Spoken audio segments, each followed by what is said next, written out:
pessoal lá da gestão, digo o seguinte: nós estamos aqui para poder negociar nossa pauta de reivindicação. Quantas pessoas tem? Peraí, tenha calma, você não quer ouvir o que a gente vai fazer aqui?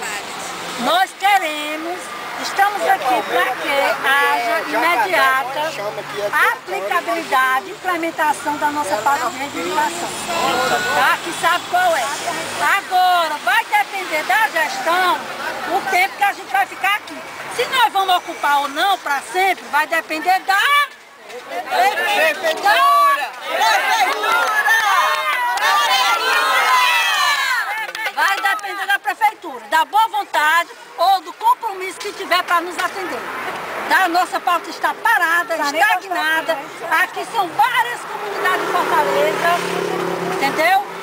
Então nós, aqui é só representação. Tem mais gente para vir, porque se isso aqui não sair do canto, está vindo mais gente. Tá? Mais estrutura. Porque o que não nos falta é solidariedade! Pronto.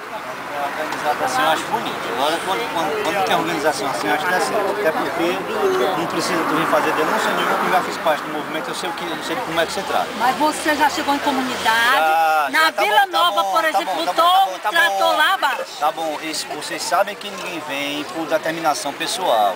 Isso é uma coisa que mas lá foi, porque a Prefeitura foi pela Regional 6, os Montenegro, todo mundo sabe disso, que quando a gente sai do departamento, ninguém sai para fazer nada pessoal, que isso não é prazeroso pra gente, principalmente quem fez parte do movimento. Então assim, qual foi a primeira determinação? Escutar, eu já escutei. Vou fazer, vou comunicar o departamento, tá organizado assim, assado. E é o gabinete. Bom, São Paulo,